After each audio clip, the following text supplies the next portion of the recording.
We've taken a journey the last couple of weeks looking at various verses and to paint a picture, to bring us to today's specific verse.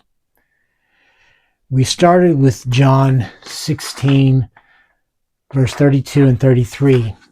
And the important point in that was Jesus says that my Father is always with me, he never leaves me. We've seen in 2 Corinthians 5 that God the Father was with Jesus, reconciling the world to himself. And so we come to a verse in Matthew 27. And as we progress toward the time of Passover, the time of when Jesus was crucified, when he died. And this is what's depicted and shown. He's on the cross in Matthew 27. And it's in verse 46 that we're going to read. And it's a verse that most believers, most Christians are familiar with. It says, "And at 3:00, Jesus shouted with a mighty voice in Aramaic, 'Eli, Eli, lama sabachthani?' That is, my God, why have you forsaken me?" Now, as I've heard this taught so many different times, saying that at this point in time, because Jesus, as we read also in 2 Corinthians 5, became sin, that God the Father turned his back on Jesus, that he couldn't be there with him because Jesus became sin and God can't be with sin. But Jesus himself said, my Father never leaves me. God was with Jesus, reconciling the world. He was in him, reconciling the world. God didn't leave Jesus. So what is this verse about in Matthew 27? What is it about? Well, a lot of times we don't realize what he was saying. We don't connect it with what the people standing there, the Jews, the ones who knew the scriptures, recognized what he was saying, what he was quoting. And that's Psalm 22. And I encourage you to take some time and read through Psalm 22. Pick it up in a couple different versions. I'm looking in the Passion version this today for this video. That's where I read Matthew 27. But and you can read it in whatever version, but read several. But spend time with it. See what Psalm 22 is about. Psalm 22 actually starts with that. My God, why have you forsaken me? It's Eli, Eli, lama sabachthani. My God, why have you forsaken me?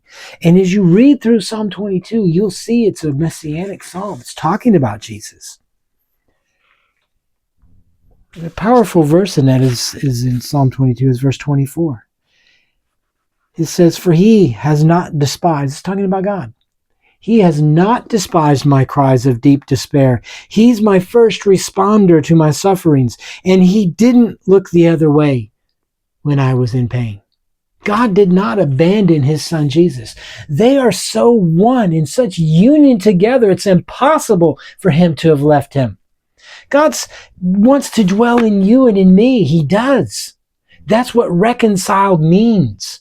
We have peace with God through Christ. We have oneness and union with him.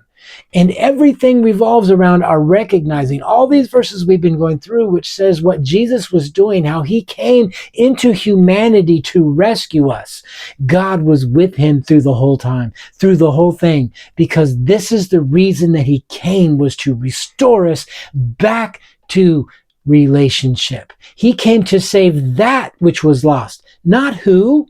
That, what was lost, our identity, our purpose, our dominion, all from in the garden.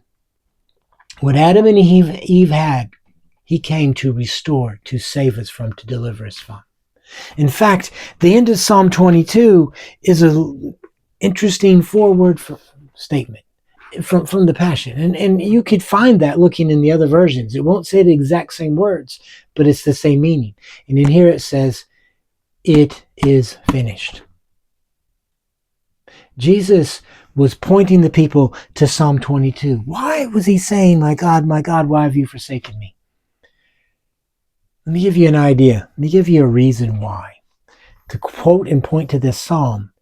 But in the psalm itself indicates David's despair, King David's despair. God, you're not here. But yet he comes to the conclusion that God is always there. He always responds. So Jesus entered into humanity and entered into the very human delusion of separation between God and man. And he experienced that, something he had never had to deal with, because he was never felt that separation, but he felt it.